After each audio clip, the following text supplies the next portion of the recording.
consciente cambia todo. Señor invitados y seguidores, los saluda la magíster Dina Yepes Serna. Bienvenidos a nuestro podcast Un voto consciente cambia todo, donde hoy tenemos como invitado a un reconocido candidato al Senado Nacional de la República. Nos referimos a Manuel Javier Alba, candidato al Senado Nacional con el número 17 por el Partido Libertad Popular, que tiene como candidato a la presidencia a Rafael Belaúnde. A propósito, nieto de Fernando Belaúnde Terry, nuestro expresidente de la República. Les recordamos que pueden seguir nuestro podcast los lunes, miércoles y viernes a las 12:30 meridiano, porque creemos firmemente que los ciudadanos no deben votar por costumbre, sino de manera informada y consciente y responsable sobre todo.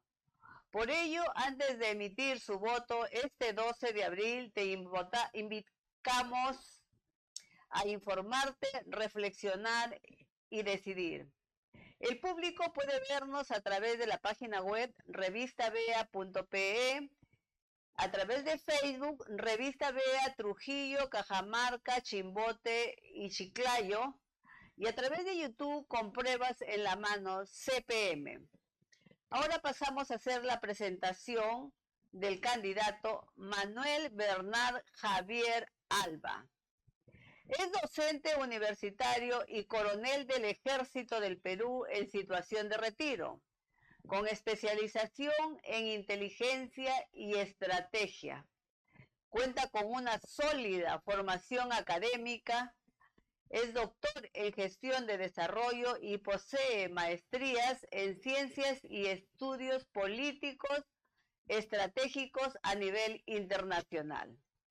A lo largo de su trayectoria militar, ha tenido destacadas participaciones como comandante en la misión de Naciones Unidas para la estabilización de Haití en los años 2008, además de ser reconocido como defensor de la patria por el conflicto entre Perú y Ecuador en 1995, con acción distinguida en la batalla de Tiguinza y como héroe de la democracia por su participación en la operación Chavín de Guantar en 1997. Ha sido distinguido como hijo predilecto de la ciudad de Piura y también ha desarrollado una importante labor académica e investigadora con publicaciones sobre seguridad ciudadana, terrorismo y estrategia de defensa nacional. Bienvenido, coronel en retiro, Manuel Javier Alba. Ahorita pasamos, coronel, a las preguntas. Por ejemplo, el problema de la corrupción, coronel, que usted sabe que campea prácticamente en la mayoría de los estamentos del Estado. Quisiéramos saber en un eventual gobierno del señor Belaúnde, ¿cuál es la mejor propuesta para combatir esta tragedia que vive nuestro país? La corrupción es un monstruo que viene inclusive desde el virreinato. Ahí está el libro de Quiroz Doris, Historia de la Corrupción, ¿no? Y se va cambiando la forma, pero está presente. Entonces, Rafael Belaúnde, en el plan de gobierno, propone fuertemente la meritocracia en las instituciones. El modelo podría ser el Banco Central de Reserva, una institución meritocrática, eficaz y eficiente que mantiene la política monetaria al tope, ¿no? Estamos muy bien ahí, por eso se habla del dólar peruano, ¿no? La segunda moneda más estable, con orgullo lo decimos.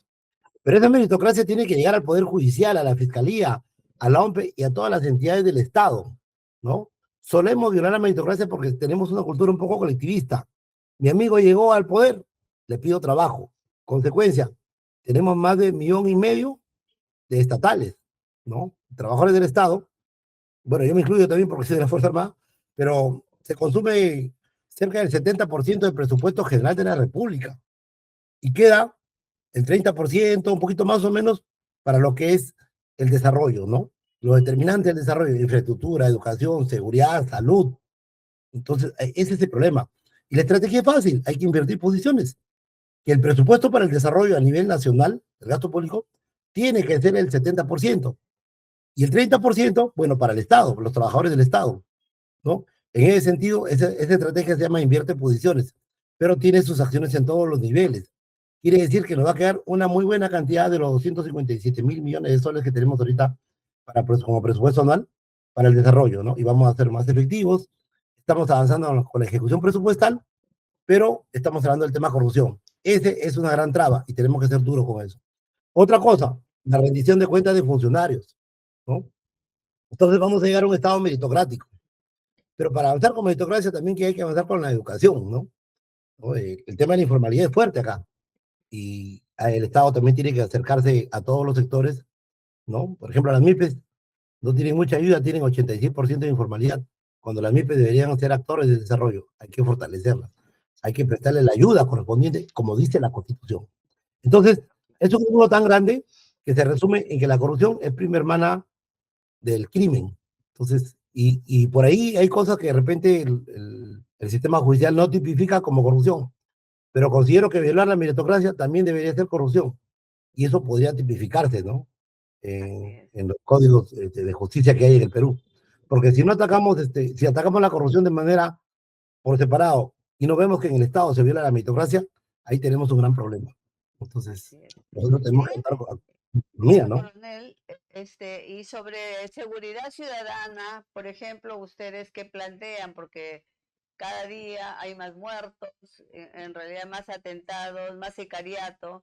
Entonces quisiéramos saber cuál es el planteamiento que tiene Rafael Belaúnde en torno a este problema. Muy bien.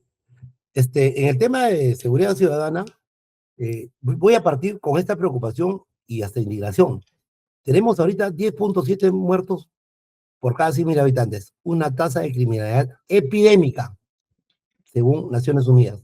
Y esto para hacer reflexionar a todos los candidatos que aspiran a llegar a puestos en la política nacional. Esa es la prioridad, así lo manda el artículo 44 de la Constitución, proteger a la población de las amenazas. Nada debe oponerse a este deber primordial. La población es primero, por lo tanto debemos actuar con todos los recursos del poder nacional de manera inteligente, ¿no? Rafael Belaúnde propone un comando unificado de seguridad donde se involucre estos recursos justamente, juntos, ¿no? De manera coordinada, cooperativa, en tiempo real y presencial con los mandos, Policía Nacional, Fuerzas Armadas, Fiscalía y Poder Judicial, ¿no? Y he elegido ahí en Las Palmas un sector para esto. Entonces, esta es una acción estratégica muy importante, un comando unificado contra la corrupción, ¿no? Tener en cuenta muchas veces que a veces hablamos de una estrategia nacional y esto encaja acá, porque va a diferentes campos de la actividad humana. Pero también hay una estrategia operativa, policial, militar contra la corrupción. Entonces, como especialista en este campo, voy a entrarme un poquito. ¿Qué es lo que se busca? Miren, no podemos estar despotricando de nuestra Policía Nacional. En todos los sectores hay corrupción, en la policía también. Pero es una institución que tiene que recuperar su yo interno, su majestuosidad.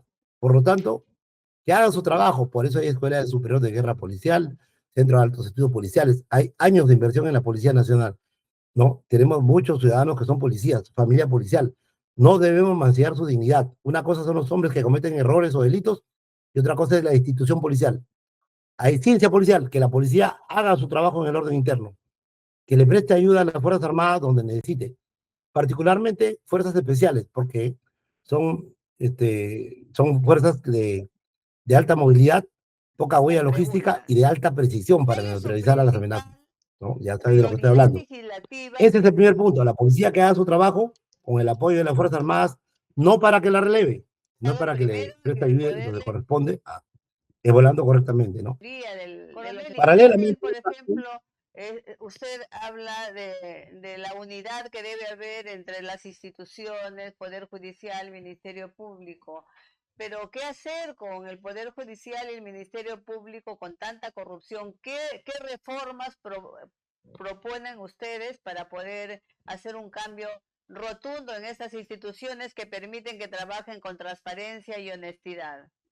Muy bien, dame 30 segundos para darte las dos opciones más en el tema policial. Ya, perfecto.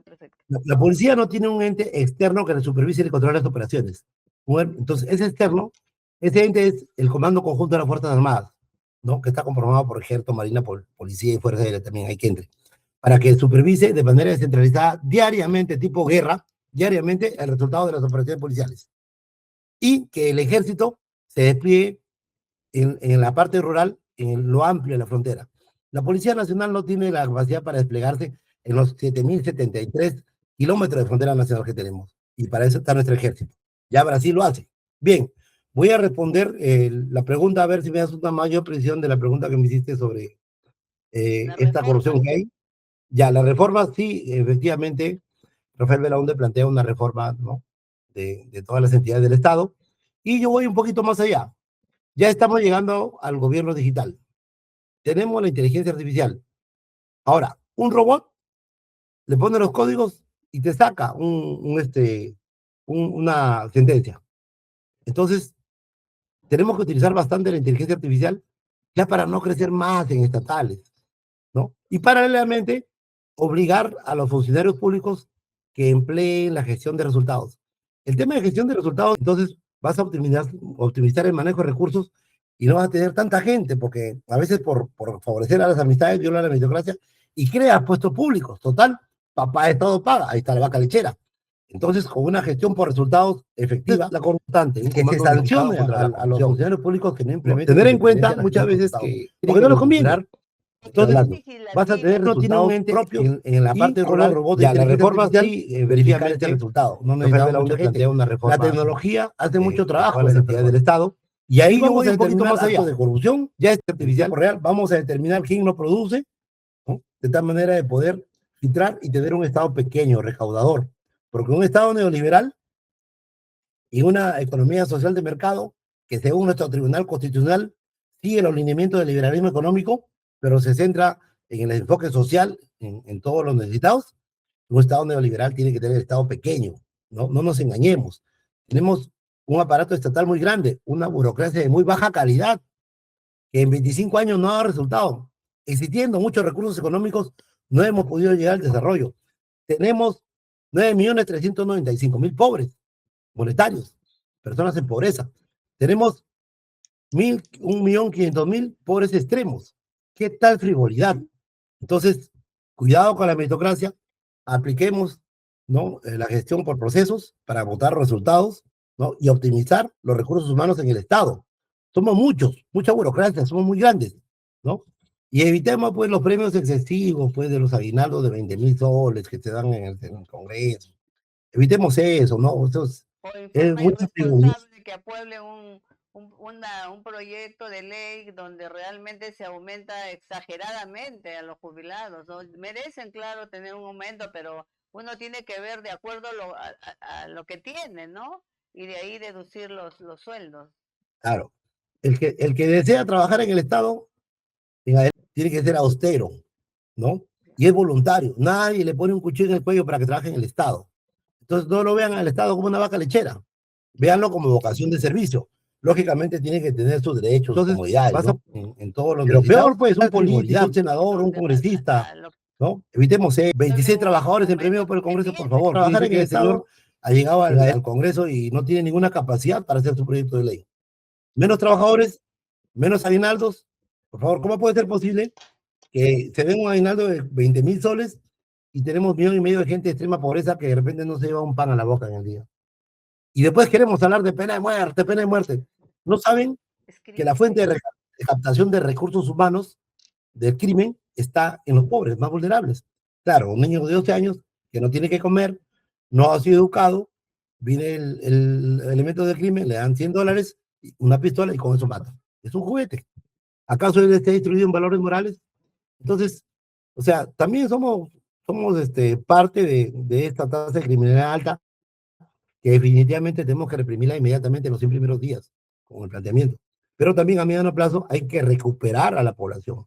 Hay que sacar a la pobreza de la pobreza. No, no puede ser. Ya la pandemia del COVID ya no es una justificación. Ya pasaron más de 3, 4 años, 3 años del COVID. Ya nos sigamos con eso. El Perú tiene un crecimiento muy bueno económicamente. Entonces, acá no es un problema del modelo económico. El modelo está bien. Algunos ajustes se pueden hacer. El problema es la ejecución. ¿Cómo yo voy a usar esos recursos con eficacia, con eficiencia, sin corrupción? y un excesivo control digital.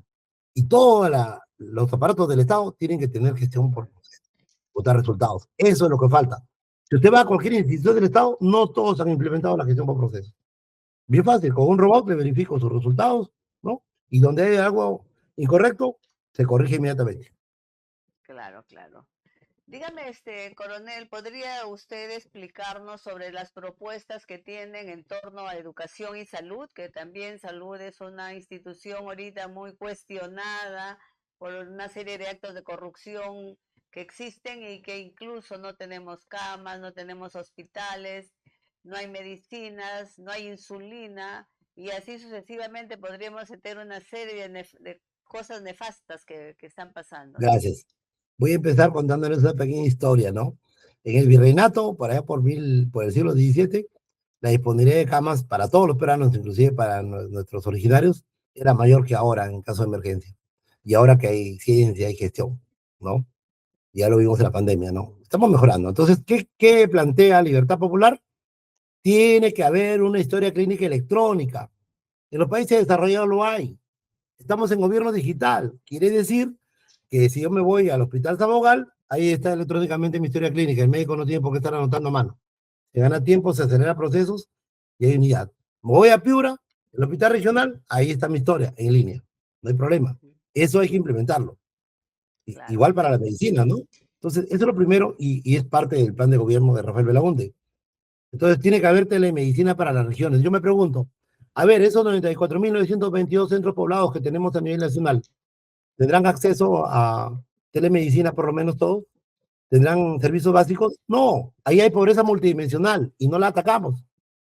Entonces, Rafael Belaunde, con buen criterio, su equipo de plan de gobierno, tiene la propuesta de telemedicina para todas las regiones, hasta el último rincón del país. Porque el Internet puede llegar, y si no llega por frecuencia, llega por fibra óptica, por cable. Y para tener cable, tenemos bastantes recursos humanos. Ahí están los oficiales de comunicaciones de las Fuerzas Armadas para que lleguen con su fibra óptica hasta el último rincón del territorio nacional. ¿Se puede? Sí se puede. Hay que emplear los recursos. Ministerio de Transporte, Fuerzas Armadas. Y que llegue. Mire, Brasil, su ejército tendido desde 2022, 600 kilómetros de fibra óptica en la Amazonía. ¿Y por qué Perú no lo hace? Tenemos recursos. Hagámoslo. Y acá está. Coincide con el plan de gobierno. Compras inteligentes de medicamentos para que no falten. Tiene que haber abastecimiento de medicamentos en todas las postas médicas. En este primer nivel de atención, centros poblados, distritos, ¿no? La salud es una función del Estado y tiene que cumplirse, ¿no? Y otra cosa, tiene que haber unidad de dirección, pues tenemos al MINSA y tenemos a salud. La propuesta también va por ahí. Tenemos que integrarlos, uno solo, ¿no? Y la lucha contra la anemia y la desnutrición infantil. Entonces, y vuelvo a decir, no seamos tan frívolos, pues, ¿no? Tanto dinero, tantos aguinaldos para los trabajadores, con plata del Estado, con plata del Estado. Entonces, no, pues, hay que luchar contra la anemia, ¿no? Recuerden ustedes que para tener buenos ciudadanos tiene que ser desde la concepción, desde la barriga de la madre. Ahí hay que tenemos que alimentar al niño. Entonces, esos programas tienen que atacar directamente y hay que luchar de manera abierta contra la anemia y la desnutrición. No puede ser posible que un ser humano, un peruano, tenga tanta desigualdad. Por eso que primero hay que emparejar el piso. Y nuestro primer objetivo del Acuerdo Nacional, que lo hemos firmado allá por el 2002, dice equidad y justicia social, y tiene políticas para ello. Entonces, tenemos que trabajar sobre eso, y este plan de gobierno está en concordancia. Claro. En educación, coronel, ¿qué nos puede decir, no? Ya, en educación, tenemos que priorizar la lectura, las matemáticas. Somos un país que está saliendo, pero también tiene sus observaciones. Entonces, en el tema de los profesores, por ejemplo, ¿cómo quisiéramos a ver, yo le pongo el ejemplo. Usted me lee que tengo 4 maestrías, un doctorado y cualquier cantidad de cursos militares y perfeccionamiento. ¿Me ha costado? No me ha costado. Mi ejército me ha capacitado. Entonces me ha dado esas competencias que ahora yo quiero desde ahí contribuir a la sociedad. ¿Por qué me ha dado las competencias? Pero así también démosle a los profesores. Una maestría para un profesor, un doctorado no debe costarle. Y después que lo capacitemos ya lo evaluamos, ¿no? Claro, Entonces, claro. prioridad a la lectura, a las matemáticas, tiene que haber cursos de educación financiera, ¿no? Emprendimientos, cursos de emprendimiento para los muchachos, los jóvenes, que son el motor del cambio social. Inglés, chino. ¿Cuáles son los países con más alternamos? El primer socio comercial en el Perú son los chinos, 33% de intercambio comercial. Ya el segundo es Estados Unidos, 15% de intercambio comercial. Necesario que nuestra juventud y en la educación se integre el chino también, el inglés. Es una potencia que prospectivamente va a seguir creciendo a futuro, ¿no? Claro, Comercio, claro. ¿no? Y Y sobre la todo también, meritocracia. coronel, en torno a la infraestructura, que muchos colegios están en pésimas condiciones, ¿no? Así es, miren, yo voy a retrotraerme un poco a la época de los Cheni de Odría, ¿no? Bueno, me la hunde muy bien también el arquitecto, pero hasta ahora quedan las grandes unidades escolares. Obras. La infraestructura, así como hay equidad y justicia social, tiene que ser igual para todos los colegios. La única diferencia es el acondicionamiento por el clima, pero los colegios tienen que ser estándar, como es en Estados Unidos, estándar para todos, ¿no? Entonces, ahí hay un punto importante en la educación, en infraestructura. Ahora, pero si hablamos de infraestructura, pues infraestructura es una función del Estado en la cual va por carreteras, hospitales, colegios, postas médicas, todo lo que es capacidad instalada que nos falta, ¿no? La bonanza de Chancay nos ha agarrado un poquito desprevenidos, ¿no? Desarticulados y hay que trabajar bastante en infraestructura. De Por hecho, supuesto, todo esto incluye, todas estas obras incluyen en el plan de gobierno de Rafael Belaúnde. así es. Y sobre todo se ha detectado que hay un déficit de infraestructura de 1.900.000 viviendas, ¿no? Entonces, el programa de gobierno de Rafael Belaúnde visa invertir fuertemente en infraestructura, 159.000 millones de soles en el mediano plazo y largo, de tal manera de que cada peruano, cada familia tenga una vivienda digna, ¿no? Y por lo menos van a ser 2 millones. Pero lo que pasa es de que, mire usted, cómo estamos en infraestructura. Tenemos 1.900.000 familias que no tienen vivienda. Claro, hay 600 que son precarias que están incluidas. Pero anualmente se crean 140.000 familias y el Estado construye 80.000. Entonces, ahí en infraestructura es muy importante lo que plantea Belaunde, el banco de datos de terrenos del Estado. Hay muchos terrenos que se ha dado en sesión en uso a nuestras Fuerzas Armadas, a educación y todo. Si tenemos ese banco de datos de terrenos del Estado, perfecto, vamos a poder hacer nuevas ciudades. Claro. 30% servicios públicos, carreteras, policía, posta médica, centros comerciales y 70% viviendas, terrenos. Cada peruano tiene que tener una propiedad, ¿no? Tenemos que ser un país de propietarios. Y ahí está la propuesta de Belaunde, plan de gobierno, banco de terrenos. Van a ver ustedes que hay muchos terrenos disponibles. No esperemos que se invadan. Por ejemplo, ustedes ven Lomo Corvina, caíamos. Estábamos en arena, ahora está poblado. Y está bien, hay lugares que se tienen que poblar. Chile ya nos adelantó con las viviendas sociales, terrenos de las Fuerzas Armadas para viviendas sociales. Y no solo de las Fuerzas Armadas, inclusive para el Ministerio de Agricultura, un doctorado no debe costar. Entonces, y después, este banco de datos de terrenos va a ser importantísimo para cumplir el objetivo de vivienda digna para todos los peruanos. No debe haber ninguna familia sin vivienda. El Perú tiene que ser un país de propietarios. Así lo hizo Margaret Thatcher cuando llegó a la Gran Bretaña, allá a finales de los 60. Y se cumplió. No. Y se cumplió. Dígame, coronel, ¿qué lo diferencia de otros candidatos a usted y por qué la población o los electores debería votar por el coronel Manuel Javier Alba o por el candidato presidencial Rafael Belaúnde? Muy bien. En lo que respecta a Rafael Belaúnde, primero, porque es nuestro candidato, él es una persona, y usted ha visto el discurso, el debate, y ojalá que todos los candidatos debatan con propuestas, no con insultos, no con bromas, con memes, ni con imitaciones, ¿no? Es un candidato que sigue la huella de Fernando Belaúnde, el gran demócrata. Cuando Fernando Belaúnde atacó a alguien o insultó a alguien, nos ha dejado un legado de democracia, de esencia. Yo quiero que valore la sociedad esa presentación de Rafael Belaúnde en el debate y que en los próximos debates todos los candidatos vayan con propuestas. ¿Por qué tienen que insultar, que atacar a alguien que es un corrupto? Si eso ya está en proceso muchas veces. Y no es corrupto hasta que no sea sentenciado, ¿no? Entonces, el debate no es para atacar. Y Belaúnde da un ejemplo de capacidad, de integridad, de democracia, ¿no? Cuidado con las credenciales democráticas. Democracia también es educación, ¿no? Es respeto. Y yo veo que el debate es de respeto. Pero eso es la parte de entrada. Belaúnde es un economista con un buen equipo de profesionales que tiene un plan de gobierno serio, ¿no? Para sacar adelante al Perú de esta situación en que estamos, ¿no? Entonces, sigue la huella, el legado del arquitecto Fernando Belaúnde, ¿no? Fernando Belaúnde construyó muchas viviendas, San Felipe, Antonio Moreno de Cáceres en Ventanilla, en diferentes sitios. Entonces, claro. ahí está. El espíritu del arquitecto Belaunde está en Rafael Belaunde, está en Libertad Popular. En lo que a mí me respecta, yo, la verdad le digo, soy comando del ejército y los comandos tenemos un himno que dice, jactarme nunca suelo por mi hazaña. Ahí hay un CV que yo no lo repito mucho y gracias porque usted lo dijo, pero a partir de este momento es borrón y cuenta nueva. Quiero llegar al Senado para retribuir toda la formación que me daba el Estado, ¿no? Y en ese sentido, sí me siento con capacidades para hacer lo correcto y que las cosas que se debatan ahí sean las mejores para la sociedad. Como quien dice, actuar para el bien común, desprovisto de que este proyecto de ley lo apruebo porque le conviene a mi grupo, a mi familia, a mi entorno. No, no, no. Pero ahora no somos 34 millones, ya estamos llegando, aparte de lo del extranjero. Entonces, Claro. en buena hora, bueno, el pueblo no quiso y eso es una falta, dos cámaras, pero ya que está la cámara alta, bueno, que sea de gente proba, honesta y competente, por favor, Eso es competente, importante. Con que tenga capacidad, ¿no? amplitud. Así es capacidad, porque este mundo, usted me ha escuchado, yo soy militar, pero no solamente le hablo de temas militares, es multidisciplinario, ¿no?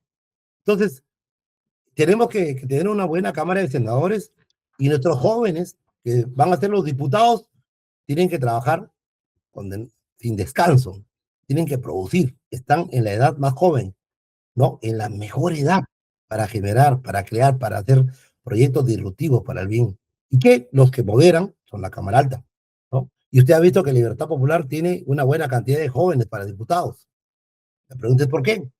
Y por eso que dice que los senadores postulan a partir de los 45 años, ¿no? Entonces, el Así es. senador, la experiencia, tiene capacidad, ya tiene el tino y el criterio para moderar el impulso disruptivo, pero que es muy bueno, de la juventud.